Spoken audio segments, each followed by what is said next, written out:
Ba-da-ba-ba-ba-ba. Hey, you want to know how to memorize grammar rules for any language? Well, it's really a lot more simple than it might seem if you're willing to show up to the art of memory and give a few things a try. So the 6 steps to memorizing any grammar rules or principles come down to I.D.O.S.E.R.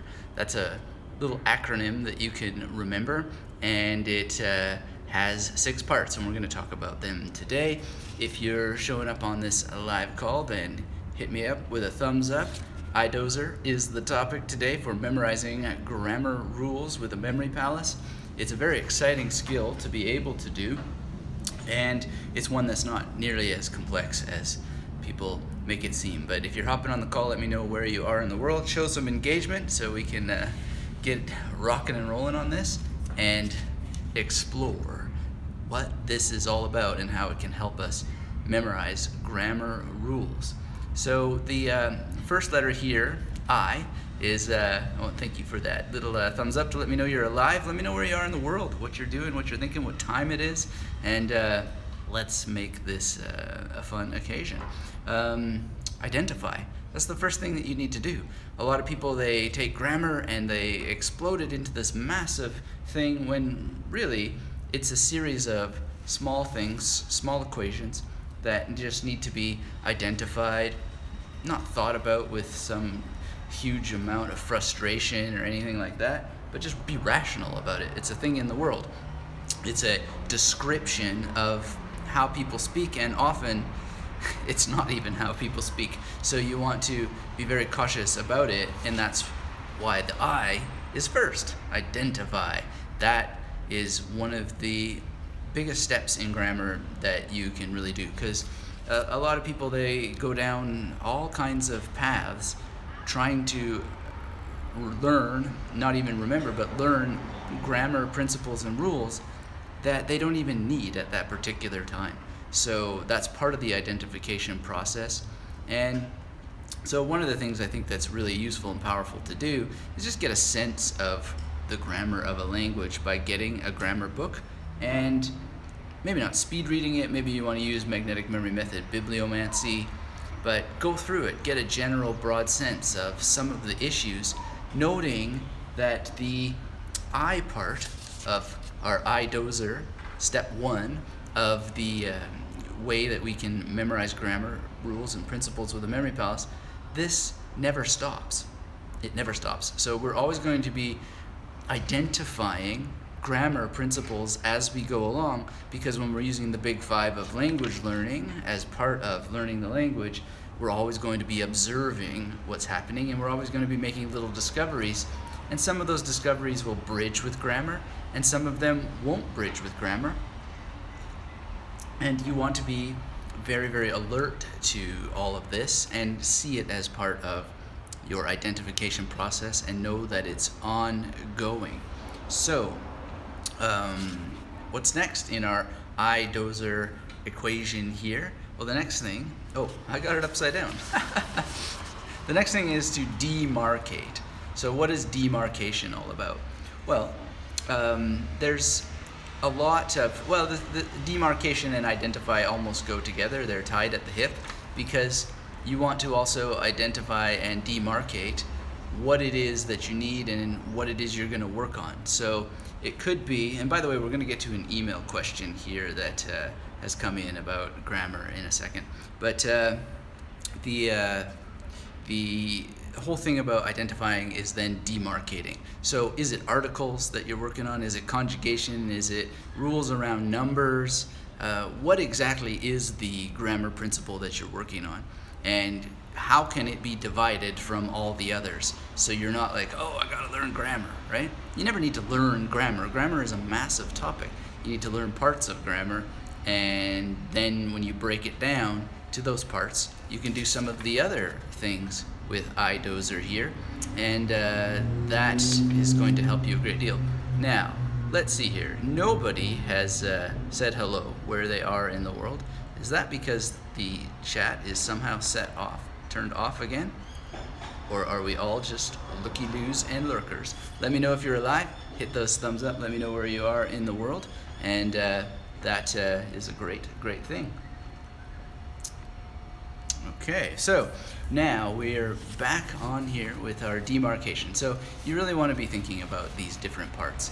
And also, the next thing is O, which is to organize, right? You want to organize what it is that you're going to memorize. So if you're going to work on the article part of grammar, then you want to think about how you can organize a bunch of words that have articles and really identify what those words are and what kind of characteristics they have. Like, how many articles does the language have? Is it 2 or is it 3? Dan's here. 8 p.m. in the land of Mickey Mouse, Florida. Well, hee-haw. I like Florida. I've never been to Florida, actually, but I like the idea of Florida. I love novels that take place in Florida, movies that take place in Florida. I did have the chance to go to Florida, but I turned it down because I was 11 years old, and my mother had hooked up with a weird dude, and he was taking everybody to Disney World, and I don't know, somehow I didn't gel with this guy. He wasn't my dad. Peyton Brooks here. It's almost 1 a.m. Peyton, you're up late. Well, thank you for being here. This is, by the way, guys, doubling as my Sunday satsang, but I want to go through this I.D.O.S.E.R material because lots of questions about grammar come up, and I'm doing an acronym experiment to see if the principles of memory can be really described in little memorable acronyms. And when there are a lot of moving parts, it kind of maybe isn't so easy to do it all the time, but let's do it when we can. So if you missed the last live call and you're watching this and you're not subscribed to this channel, make sure you hit the subscribe button so that you can be on these, because sometimes I take them away if the teaching content is too rich. And the can't missed, for example, that's now absorbed into the Magnetic Memory Method Mastermind, which is already been getting a lot of comments from people, and already directing what's going to happen next month and so forth. So anyway, I.D.O.S.E.R, it's a really powerful thing. We've got identify, we've got demarcate, and then we've got organize. And so another powerful thing about the organizing principle is, let's say you're working on conjugations and so forth, and then you know that there are regular verbs and irregular verbs. Well, by having spent some time identifying that you're going to work on them, demarcating them, and then now you're organizing them, part of the organization thing is to be prepared with memory palaces. Have memory palaces in advance, and you'd be like, these memory palaces here would be really great for irregular verbs because it's got this many levels, and I could think about the different tenses. For example, in the I and the D part here, you might want to be thinking about how many tenses does that language reflect in its grammar that you need to account for, and actually think about memorizing those tenses so that it's not a mystery in your head. A lot of people, they will try to gain a feeling for it over time, which is totally legit. I mean, there's many ways to learn a language. You don't have to use memory techniques if you don't want to. It's just really great if you can go and say, yeah, okay, so this language uses 11 tenses or whatever number of cases or whatever, and just nail that down in the space of half an hour or an hour, and then using the memory tools get it into long-term memory, and then you can just build from there, actually gaining examples of the knowledge also using memory tools. So that's where organization can come. So imagine you've got a memory palace for regular verbs and a memory palace for irregular verbs, and you now say that you've got a number of tenses, and you have the tenses laid out in a pattern that makes sense for you chronologically, let's say. So past tense and present tense and future tense, just to make it simple. So this building has 3 levels for regular verbs. This one has 3 levels for irregular verbs. And I don't think that you would limit it to that small number, but it depends, because it might be a Kong Lang that you're doing that maybe only has 3 tenses. But just for example's sake, you can make it that simple. And then you start thinking of the conjugations, and you are using your organization principle, because the memory palace is an organizing device, and you move from there, and you start to layer out these grammar principles for, in this case, conjugation. Peyton asks, are there only questions on grammar, or will there be an opportunity to ask something afterwards? Yes, Peyton, there is an opportunity to ask anything, and you can rip out questions anytime. They will be here, and I'll either memorize them or scroll back, depending on how memorable they are. Or, I'm not necessarily going to demonstrate the memorization of questions in real time, but maybe we could. That might be fun. So feel free to ask any questions you like, Peyton, and anybody. And if you're just hopping on, let me know where you are in the world, what you're doing, what you're thinking. And this does sort of count as our Sunday satsang, which I've started doing regularly, so I didn't put that in the subject line. It was getting a bit too long. But your engagement is important. It's what makes this happen. So hit those thumbs up buttons, and if you're watching the replay, also hit the thumbs up, and also leave a comment below if you're watching the replay, and let me know where you are in the world and what you're doing, what you're thinking, what you're doing with your memory, so that these things are fun and can continue. Now, let's go on here. So we've got organization. This is pretty simple to get, and I really like the whole point here of strategy, right? Because we're going to constantly need to strategize. We're going to need to strategize regularly and consistently, just like the identification process. We're going to constantly be identifying new little rules about grammar, and we're going to have things shifting, moving. Russell's here from Alaska. Thank you for being here, Russell's, and thanks for letting me know. Russell, I appreciate that. And F. Hardison from Indonesia, 7 a.m., language learning and teaching. Great. Well, I think that this I.D.O.S.E.R thing is going to help you a great deal. Yunshen from Sydney, awesome. Glad you guys are showing up. Thanks for letting me know that you're here. Thanks for hitting that thumbs up to let me know you're here and engaged and paying attention. But strategy, part of the strategy is the organization in our O, and we want to think about the strategy of our memory palace creation. We want to think about things like, when are we going to sit down and memorize grammar rules? Where are we going to sit down and memorize grammar rules? And how are we going to do it? Are we going to do it with the magnetic memory method, or are we going to do it with some other method that we've heard about? That's strategy, right? That's the S in I.D.O.S.E.R. Now, the E is the practice of encoding. And so encoding happens not necessarily in a memory palace. I think it's the best and the finest way to encode. Why? Because it gives you a place to recall the information. You go somewhere in your mind. Alan's here. Alan in Palm Cove. Internet connection not too good at my end. Don't know how long it will last. Well, I hope it lasts long enough. There's always the replay for you to go through all of I.D.O.S.E.R. And by the way, as Peyton asked, you certainly can ask questions about things other than grammar, but we'll save them till the end. Diego's here. Great to have you here, Diego. Greetings from Colombia, he says. Awesome. Greetings from Brisbane. So, encoding. Encoding is something that you can learn at Magnetic Memory Method. There's a free video course there all about that. Some people have been telling me that video 3 in the free video course somehow doesn't load properly, but I think if you refresh your browser or something, it should be fine. In any case, if you have any problems like that, it's often browser error, and so please do those things that we often joke about, like restarting browsers and so forth.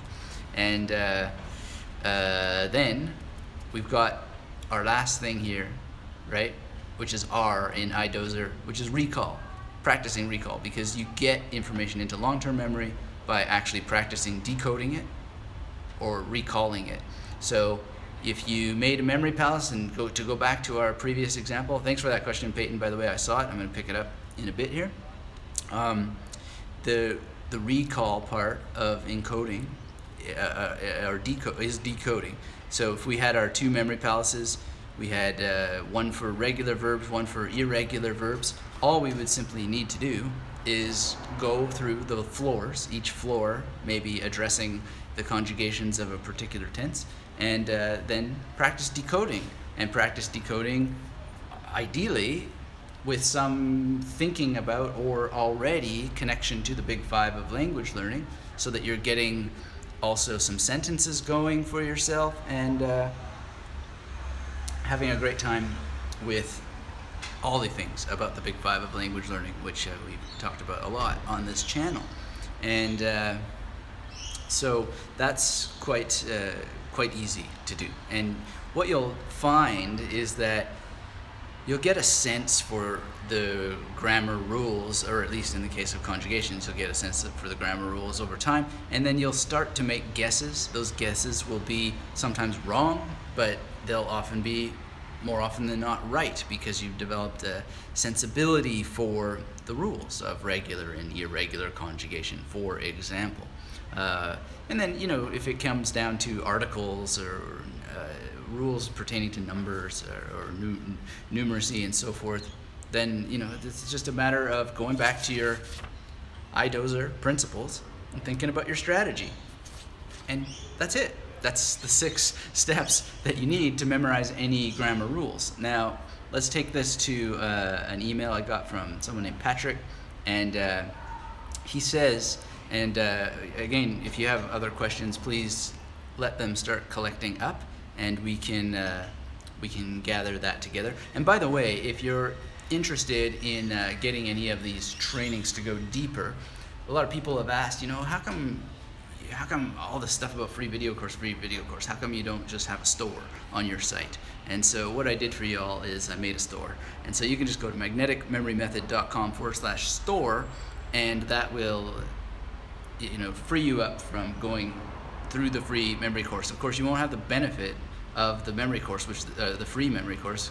There are many benefits indeed, just by testing if this is actually a kind of process for you, actually having the opportunity to draw a memory palace according to the Magnetic Memory Method principles, and see if you want to go deeper with that. But a lot of people, they just keep telling me, look, we want to support your work, we want more of this immediately, make a store. So 3 years later, I thought, okay, and got it done. So that's magneticmemorymethod.com/store, and I really appreciate all the people who help. A lot of people email and they say, yeah, we just really want to support your work in addition to learning more, and sometimes it's just for the support of this, and I appreciate that very much. And so that's there, and I've actually broken the full masterclass into smaller parts for people who just want to pick and choose and add later, although your best advantage is just to get the whole shebang all at once, the full masterclass, because that is going to grandfather you into all the changes to come and the things that are added over time. So on to this question from Patrick. Patrick had asked about grammar, and I went through some of these answers with him, but he says, first I wanted to let you know that I have read how to learn and memorize Spanish, and he also has how to learn and memorize the vocabulary of any language, and it has been helpful considering purchasing the full masterclass, but one thing I didn't understand is your suggested approach for verb grammar palaces. And my essential approach we've gone through already, but in brief, have memory palaces that are assigned for the parts of the grammar things that you're working with. For example, regular and irregular verbs per tense on different floors or whatever. It comes down to what your strategy is in the I.D.O.S.E.R process, and you can change it over time. You can try different things, but that's the most likely thing. It's the most successful thing, and it builds that intuition for you, and it's really super simple that way. But he says option 1, he's trying to figure out if he's understood it, and so he writes option A1, regular verb palace. Station number 1 would have hablar with all 6 endings for the present tense. Station number 2 would have a corner with all 6 endings for present tense, or option A2, regular verb palace present. Station 1, hablar present, and so on. And would I recommend a phrase for verb/grammar memorization? For example, yo hablo, and so on.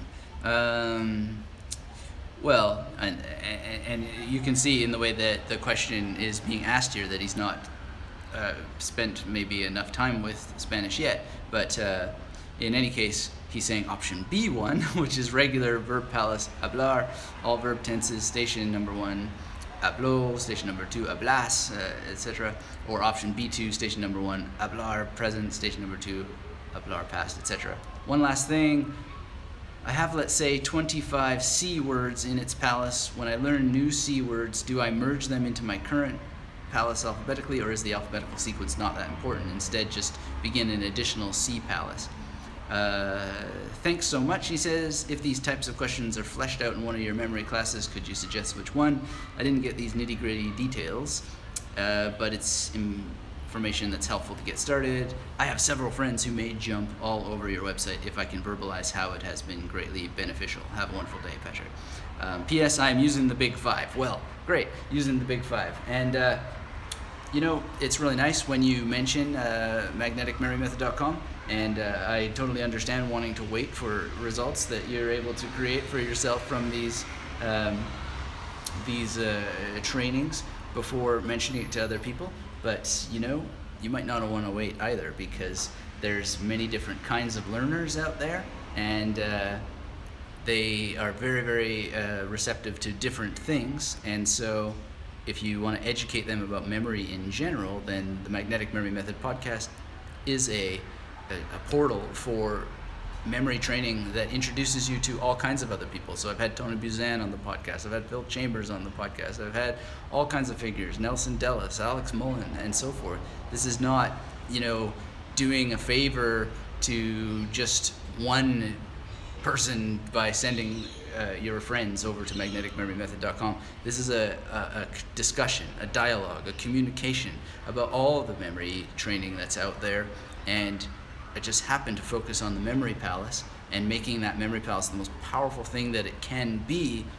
And by focusing on just one thing, you'll find that you have greater access to all the other things. And a lot of the other trainers, they have their own little pet focuses as well as such. But I don't know, not all of them train at equal levels, or they are coming from a competitive standpoint, which are memory techniques that enable you to be very good at competition, but not necessarily for study. So my focus is study. How do we become very, very professionally educated in topics where we want to create knowledge, where we want to have long-term retention of things like language? Fluency is a kind of knowledge. It's a knowledge that has multiple levels, that's always growing and expanding, even in your mother tongue. This is what we're doing here. So this is a discussion with the world, with many memory experts, not just one. So why wait to have your friends jumping all over my website? The benefit here is to have a discussion about how you can improve your memory with many memory experts, not just one. And there's no shyness about saying, hey, you know what? I've got my own approach here to memorizing cards, but you want to listen to my interview with Alex Mullen, because he's taken card memorization to a level that is very, very profound. Even if you never use what he's done with cards, it is so profound to just think about it. And it will guide your practice. It will aid your own practice. It will unlock perspectives, because you've taken time to learn one and then see how others are doing it, which you can only understand how that they're doing it if you've established your own practice, right? Or if you've established that skill. So anybody who wants to learn about memory really should be learning about memory by taking a book, taking a course, going all the way through, actually doing the things that are recommended in that course, and then adding more, thinking about more, because now you have a basis for perspective, and other people's descriptions of what they're doing will open that perspective. So if your understanding of memory techniques is like a door, then everything opens the door wider, but you need to actually cut the door into the wall first. And so then it's very recommendable to have taken one training and actually followed its recommendations. So you're like, I got this, then move on. And so this conversation at magneticmemorymethod.com is opening perspectives, one conversation at a time, with as many people as possible. And I do it also as part of opening my own perspective, because as I've said many times, after the interview with Florian Delay, I was like, holy crap, my Four of Hearts image in my memory work is just not as optimized as it could be. And now I not only came up with an entire new technique for card memorization, but I optimized the 4 of hearts. So I optimized the entire way that I approach cards, and I got a new image for that. And you'll notice that also this is very much what I do, is training methods, not systems. So I'm helping you create your own system for creating memory palaces and thinking through it, which is why strategy in I.D.O.S.E.R is so important.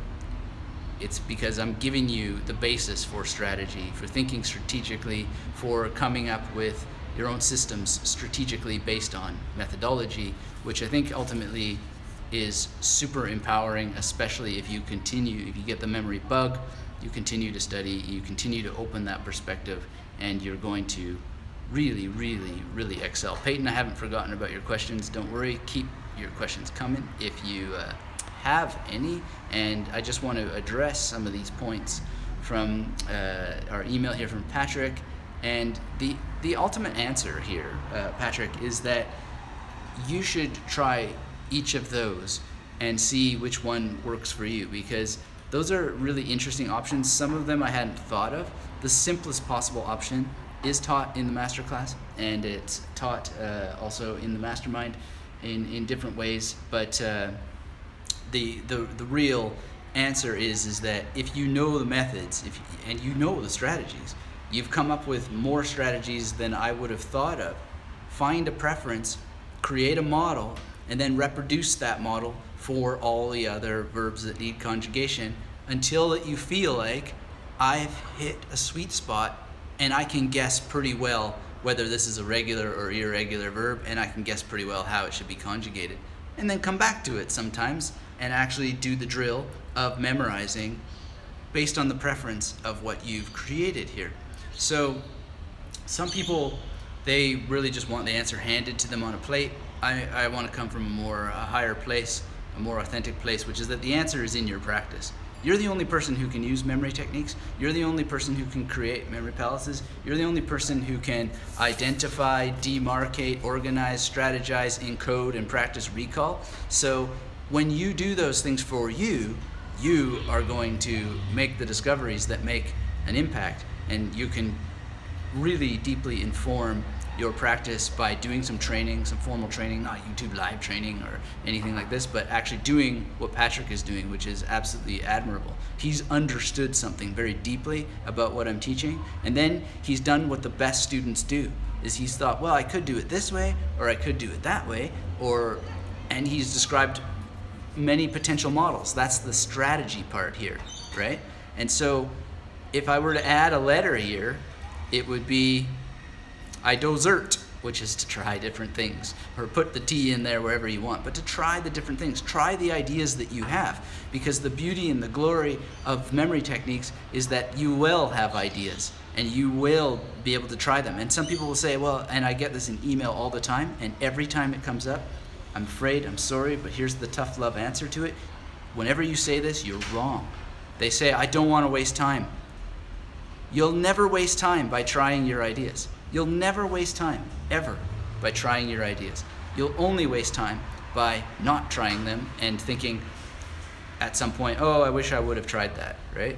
Or just forgetting it and never having had the opportunity to do that. April's home, so that's a wonderful thing.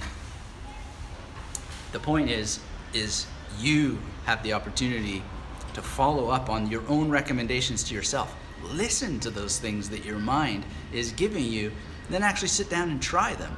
That's how you grow. That's how you evolve. That's how you ultimately become a contributor to the art of memory yourself. And that's how all the greats are doing great things, is that they took these principles, and how that thousands and thousands of years still have refinement to come.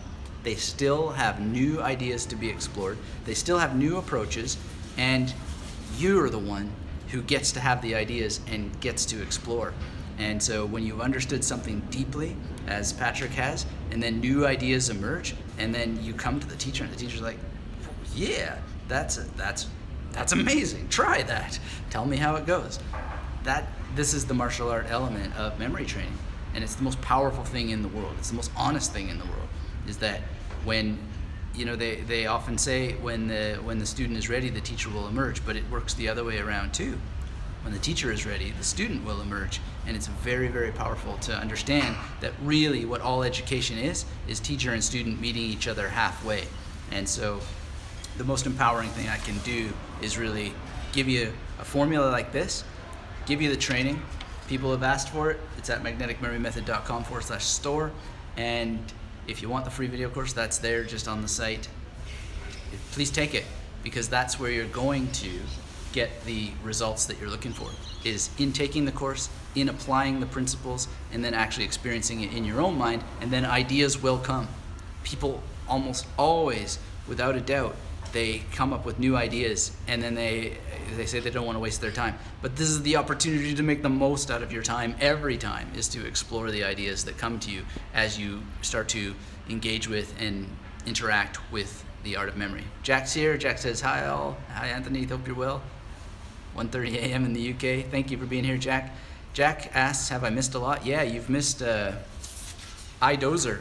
Now we're going to go into some general questions. We've also basically covered the secret to how to memorize any grammar principle through I.D.O.S.E.R. So definitely check out the replay. I'm very, very excited by some of the questions that Peyton has been asked here. So if you have questions, I'm going to tie this up relatively quickly. Make sure that you take the opportunity to ask them now, so that they gather while I'm answering Peyton's questions, and then we'll call it a day on our little Sunday get-together. But let me thank you all for being here now. Thanks for those who let me know where you are in the world. Thanks for those thumbs ups, so let me know you're engaged. And thank you for the wonderful question from Patrick about grammar principles, and for using the big five of language learning. That's the biggest thing, because that's how you're going to get there, and you'll make discoveries along the way. So Peyton says, I was just wondering if there's a way to begin creating a memory palace a la Hannibal Lecter as a place to go. Would the principles in world building in video games help to structure the process? And are there any good contemporary books, writers in this area? Thank you. Okay, well, I'm not sure what you mean about begin creating a memory palace a la Hannibal Lecter. The first thing I'll say is that Hannibal Lecter doesn't exist, so the memory palace that he created also doesn't exist. So how could you pattern a memory palace off of a character that doesn't exist? This building here, it exists. I can go and make a memory palace based on it, and I can do it based on the principles of the memory palace, and I use the magnetic memory method. And the reason the magnetic memory method exists is because I read many books, and in those books they never properly described what I thought were some real fundamental problems that emerge from memory palace creation, and so I wanted to solve those. The magnetic memory method is the solution to those problems. It has created greater focus, greater speed, greater ability to zero in on things like the I.D.O.S.E.R. process. And Peyton saying, no, I mean the idea of it. Well, what's the idea of it? What would you copy from the novel Hannibal or other pieces of fiction where that memory palace idea is processed? I'm not sure what you mean. So if you can explain more about what you've understood from Hannibal, then the answer is, it's part of what we've been talking about, right? Is to strategize and try. And Peyton says, oh, so you're asking that he has created a place to go. And Jack is saying, are we not able to create an imaginary palace? Here's the ultimate answer to this question. You can do it. Many people find it deeply satisfying to do it.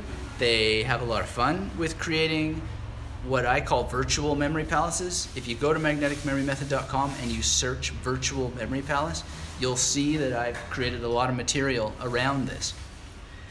In some senses, here's the truth about this though. All memory palaces are already virtual. They're already virtual. So if I go into this building right here and I create a memory palace based on it, it's already a virtual memory palace, because my brain, this building is not inside my brain. What I'm doing is creating a virtual version of it.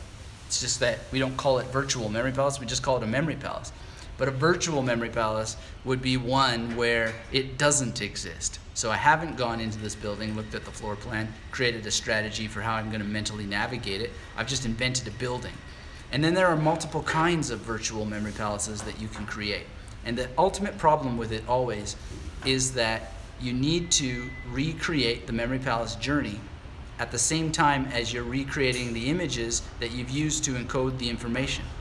So it's an additional step, it's an additional cognitive drain, and it is something that costs additional mental energy and additional time. Now some people, again, they really gel into it, they love it. They use it with great success. So the answer is to try it for yourself, to see if you do it. It's not a permission thing. People seem to come and ask permission. Can I do this? Of course you can. But is it getting you the results that you want? What are the results that you want? Have you thought about the results that you want? Have you just done traditional memory palace creation and seen what happens when you learn this technique and you get it correctly so that you can actually recall information, right? Do you have an optimal process to make a point of comparison? People get lost in the fantasy about what memory palaces are instead of just buckling down and doing it, right? Show up to the art of memory. The art of memory is pretty standard. It's premised on real buildings in its traditional sense. So please just do the fundamentals before you get lost in any of the, let's call them the pyrotechnics of what you can do with fake ones, or virtual ones, invented ones. I don't see the point of it. The strength of the virtual memory palaces that I've created are based upon the understanding of the fundamentals, right? And then I almost always abandon those invented ones because it just doesn't create the outcome that I want. But if it creates the outcome that you want, by all means, you have an opportunity to become a virtual memory palace master, to create virtualmemorypalace.com and make a podcast all about virtual memory palaces, and you could possibly crack the code, so to speak, that enables hundreds and hundreds of thousands of people to do this, and you'll be like, forget about real memory palaces or memory palaces based on real locations. Forget about all that jazz. I've come up with a better process. Here's how it works. You're free to do that. And you know what? You might even convince some of the old tanks like myself who would be just pleased as peaches to find a way to make it better, because there might be one. But I can't really predict that there would be one. And I don't think that the Hannibal Lecter or even the Sherlock Holmes descriptions of this are really guiding you towards the real magic that's to be had. Because we're talking about spatial memory. We're talking about spatial memory. And Jack says, no, you can't beat the real memory palaces. One is real, the other is fake, and probably easier to forget. Jack, you're right. It's not only that it's easier to forget, but by virtue of having to recreate it every time, you're wasting time. You're wasting time, you're wasting mental energy, except for the suggestion that I've made that you simply cannot ever waste time. When you're working with your memory, when you're exercising your memory, when you're exploring your memory, you're not really ever wasting time. The only time that you're wasting time is if you don't have the fundamentals covered, I guess. But even then, explore. It's the art of memory. It's the craft of memory. It's there for you. And the thing that is most important above all is that you understand that you really need to understand that if you don't have a goal, if you don't have a purpose, if you don't have an outcome in mind and why you're doing this, what you're doing it for, then you're going to have weaker results than if you're like, I've got X to accomplish, or I want to be prepared to accomplish X. I'm going to use a memory palace strategy. I'm going to learn this in advance I'm going to dig my wells before I get thirsty. That's one of the most important principles in memory training. Not, I'm going to learn these memory techniques 2 minutes before the exam starts and then speed read this book. Could it work for the odd tiger out in the jungle? Sure, but probably not very often, and not very likely to create the kind of knowledge. Peyton says, guys, don't shut me down simply because you don't understand my intent. Show some respect. I don't feel you've been disrespected at all. I don't know why you would come up with that that conclusion, although you say there is no real, which might be a controversial statement, there most likely is the real. There is real. I'm quite confident of that. But you're right, it's not a question of whether it's real versus fake. And I don't think anybody was trying to put you down by using the word fake. It's just an imaginary memory palace. Certainly has an inventiveness about it that could warrant the word fake, I guess. I don't know. Let's not get carried away with the words. Peyton says, I just want the structure to have duration. Again, it always comes down to try the different techniques. I'm quite confident that if you have spent some time, done some work with Memory Palace creation, you're going to understand the virtual palace much better than if you don't.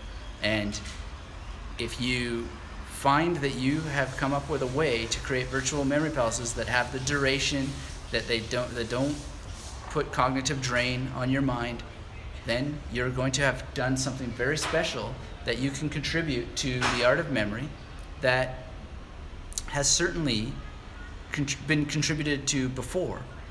But again and again and again, the people who want to really, really create longevity, they almost typically always go for memory palaces premised on the real world, right?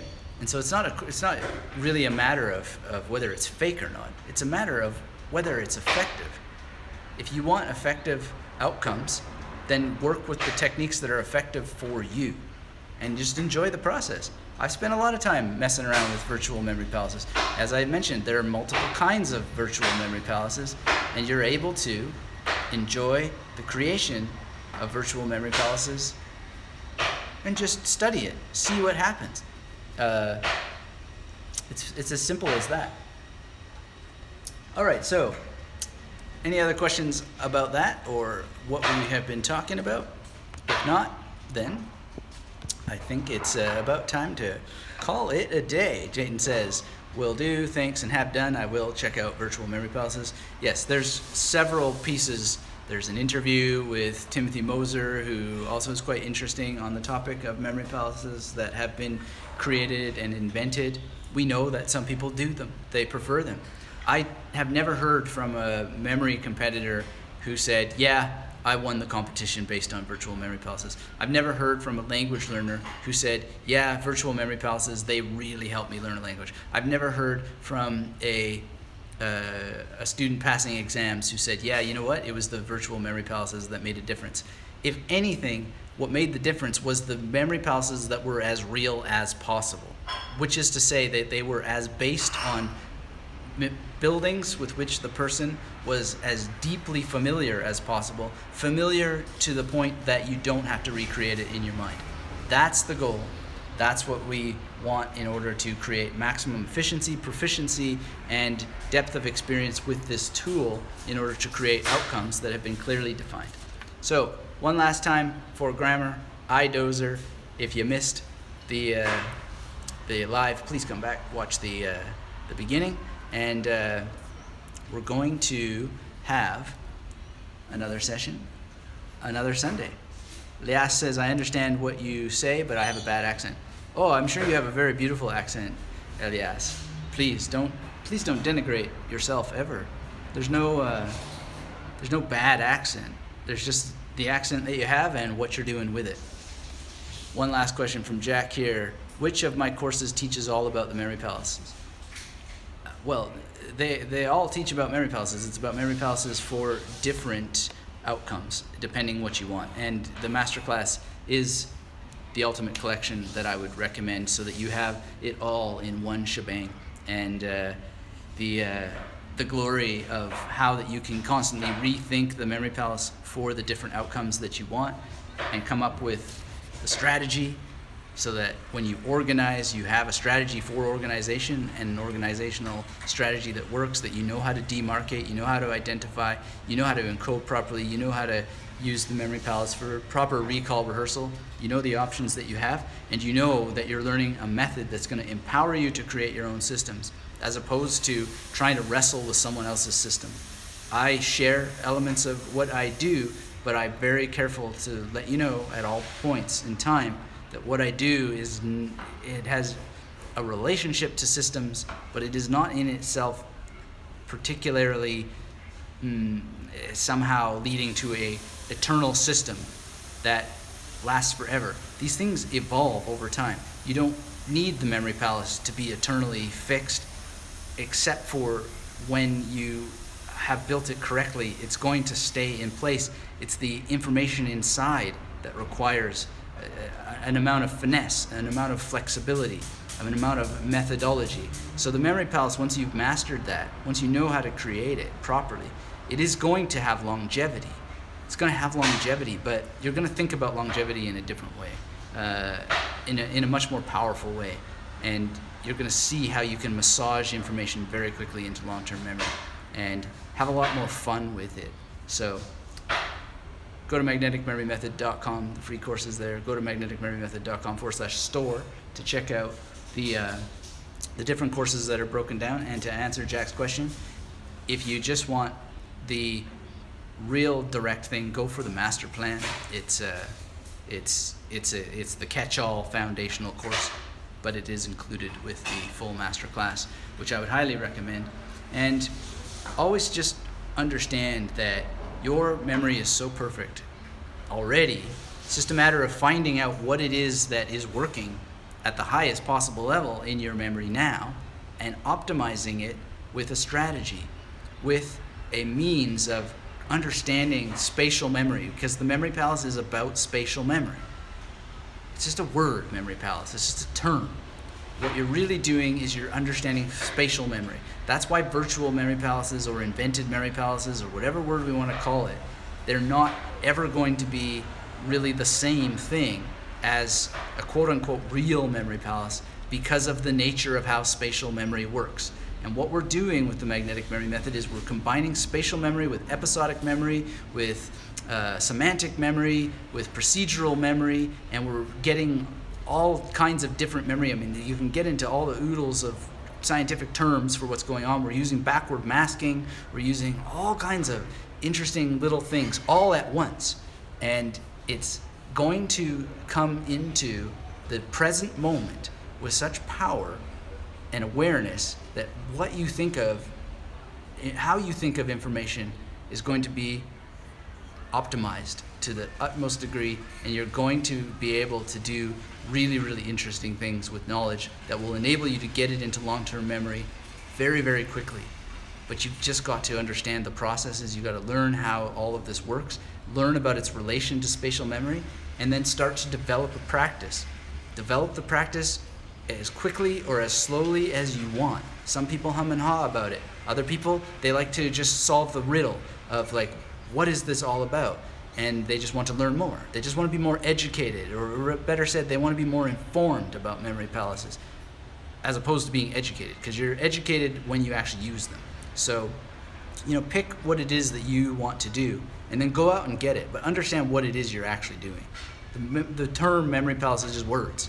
It's words to describe a process for using spatial memory in order to encode information that you've strategically chosen into long-term memory very, very quickly, so that you're creating knowledge. You're creating connection between information that you have memorized, so that you become a person of knowledge. That can be fluency in a language, it can be fluency in mathematics, it can be fluency in chemistry, it can be fluency in computer programming, it can be fluency in just the ability to recite poetry from memory. It can be all kinds of things. But it is premised upon something that your mind does anyway, just you aren't aware of it. And you aren't aware that it's happening all the time. And because you're not aware of it, you're not able to actually utilize it, you're not actually able to mobilize it, you're not able to direct its focus at certain things, you're not even able to prepare yourself to be able to do it. And that's what this is all about. So if you want to learn at a higher level, you want to learn more quickly, and you want longevity, then learn the proper fundamentals of spatial memory through the practice of the art of memory, which has its foundations on memory palaces. And the reason the memory palace frame is so powerful is this simple. The memory palace is the one memory technique that you can use all other memory techniques inside of. There are other memory techniques where I can think of, yes, there's a way to somehow use technique inside of technique, but really the memory palace is the one that has an interior. It has an opening. It has a way of chaining or linking all the other techniques inside of them. But you understand this through practice. It's a doing thing, and it unlocks perspectives that can't be unlocked unless you're doing. So that is something that maybe sounds a little bit like a riddle and so forth, but it's exactly what it was for me, and I really can only encourage people to have the experience that I had, which is like, memorize a deck of cards that fast? Really? How? And I didn't believe it was possible. I thought this was insane. And even the techniques themselves have a little bit of insanity to them until you understand them, and you're like, yeah, that is how memory works. Holy cow. If I actually just intentionally use my memory that way, bam, it works. It works with such an amazing clarity. And when there are problems with it, you have the tools and the foundation for actually making corrections so that you can get back to getting the results that you want. It's that simple. Pablo is here. He says, Anthony, quick question. I've been struggling to create a PAO to memorize cards. What do you recommend me to start with? I'm curious about the podcast you made with Alex Mullen. I'll listen to it. That is a great thing. Listen to that podcast. I don't use a PAO for cards, although this is a game where all the words create confusion. And I try to make it clear to people that the major method, I think, is the more likely way to memorize cards, because you reduce the arbitrary nature of how these things work. Because memory works in ways that are as non-arbitrary as possible. It works through connection. It works through association.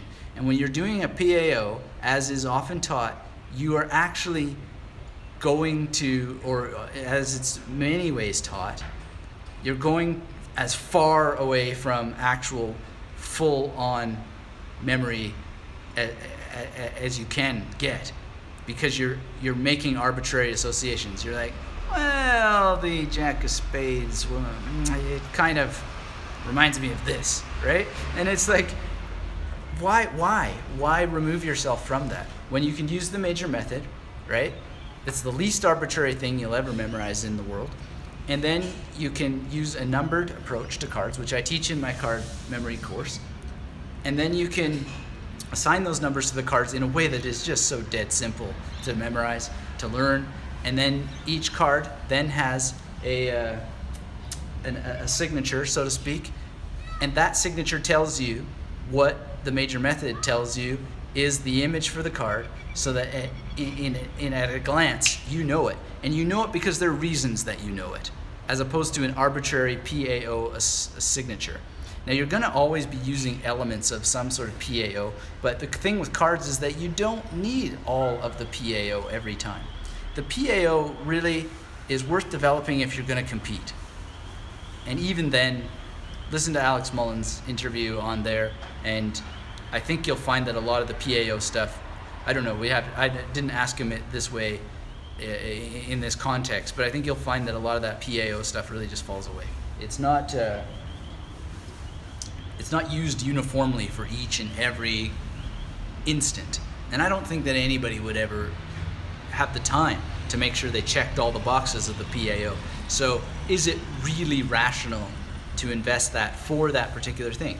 Well, it is if you are investing the time to explore a memory technique that exists in the world. I myself don't know that you need it. I prefer a 00 to 99 that is based on the major method.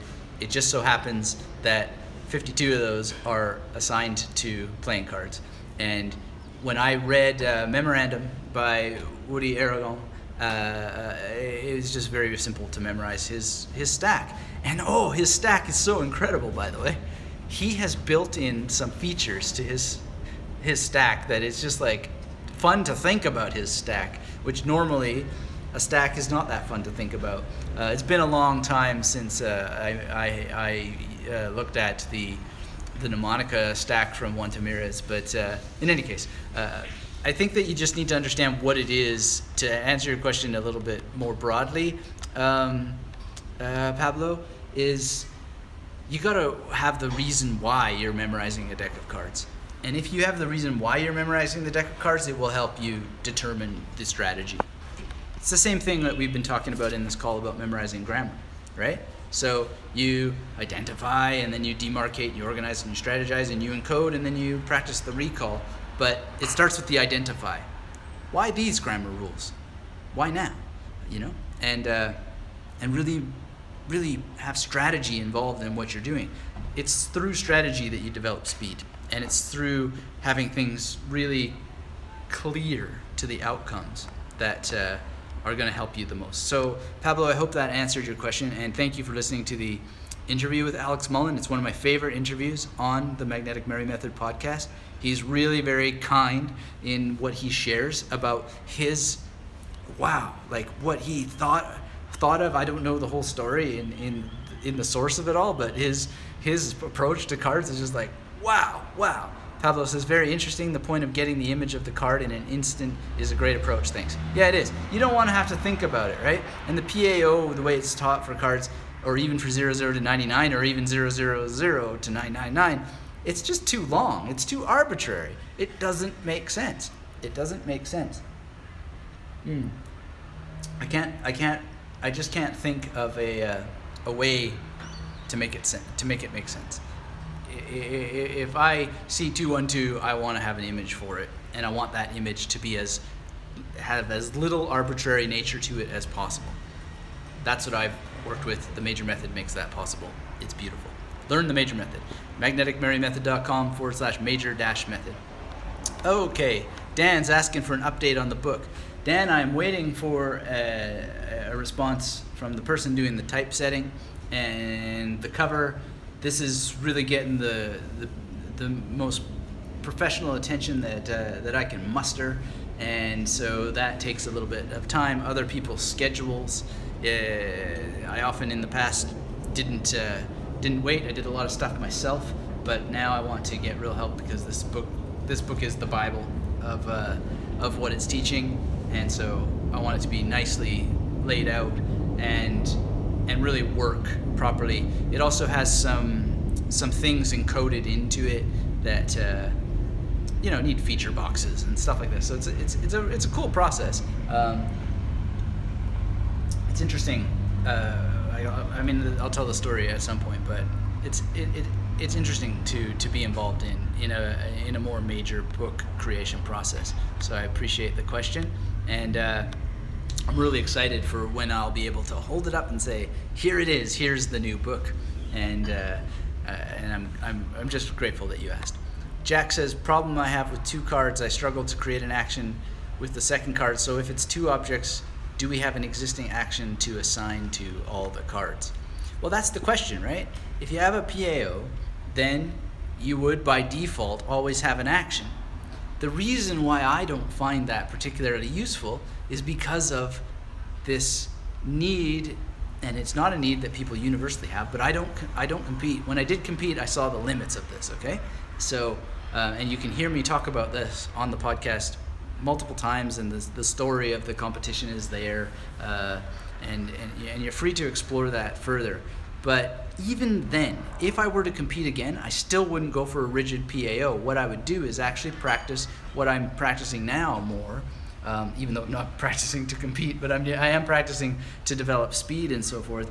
And it's because of when I sat with Dave Farrow at this competition and what he shared with me about his approach to cards, I just thought, yeah, okay. So in a competition setting, yeah. And then just to for my own memory practice and so forth, it's just great. It's great. But I'm not doing exactly what he said.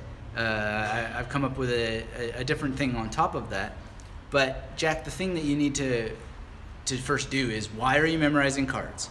What's the point? And then from there, think about what that outcome is, and then create the strategy from that. And you can study lots of different approaches to memorizing cards. I know that James Gerwing has now beaten 2 Canadian records. He has informed me each time that he was inspired and this was triggered and informed by taking the Magnetic Memory Method course on card memorization. So if you had as your goal to break a record in competition, James Gerwing has done this, and he attributes probably, a fair amount to the Magnetic Memory Method training. But at the end of the day, the credit goes to James Gerwing, because he sat down and he did the art of memory, and he used the processes as they're being taught in a discussion with the world.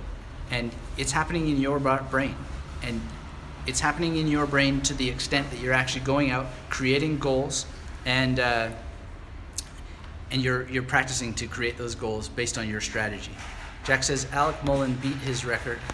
Yeah, Alex Mullen also beat his record, and he earned it. He earned it through practice. And you've got to understand that he created, I don't want to put any kind of words in his mouth, but it seems, based from the outside, observing what he did, is he created a technique that matched an outcome that he wanted. And that is something we can all learn from, whether we want to compete or not, right? You don't have to be competing to think, hey, you know what?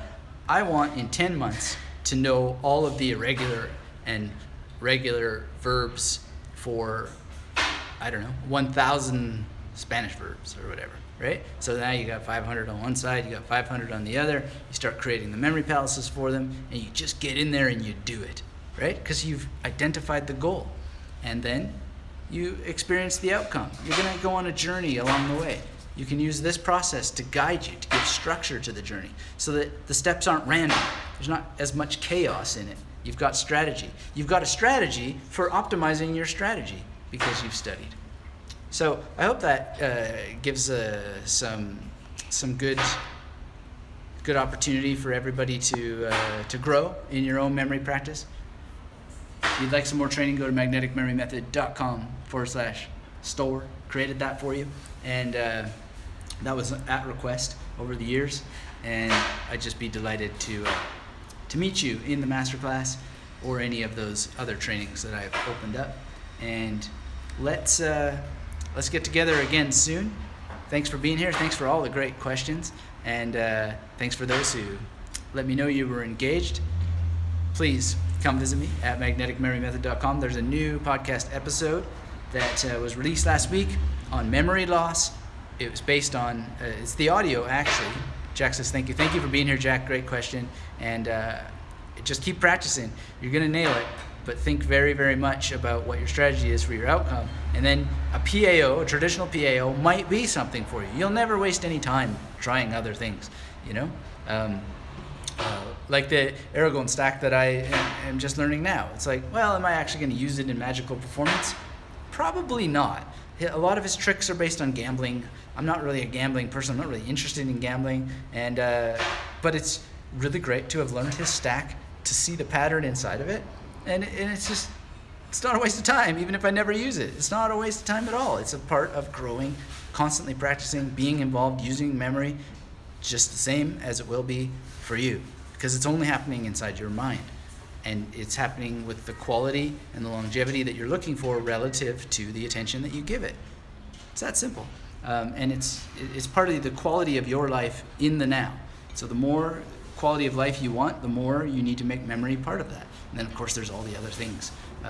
Diet, sleep, being well hydrated, taking care of yourself. Water. Water is an amazing substance. Liquidates your brain. So I'm going to do some stuff on the Magnetic Memory Method podcast in August to help students going back to school. One of them was by request. I really appreciate the people who have filled out some of the surveys. on magneticmemorymethod.com to help guide the future content of the podcast. And one of the things was note-taking. So I'm going to share some note-taking strategies that are maybe a bit controversial, maybe a bit counterintuitive, but that's coming up in August. And there's a spot for some other things. So feel free to make suggestions what you'd like to hear on the Magnetic Memory Method podcast, and if it's possible, I'll make it happen. Thanks everyone for being here. Hope you have a really great rest of your weekend, rest of your week, or whatever time it is for you. Maybe it's not the weekend for you yet. It must be the weekend everywhere in the world by now. But I really appreciate you being here. Come visit me at magneticmemorymethod.com. Pablo says, thanks for sharing, Anthony. Thanks for being here, Pablo. Really great question today. And I wish you wonderful, wonderful memory practice. I wish you all a wonderful memory. And until we speak again, keep yourself magnetic. Bye-bye.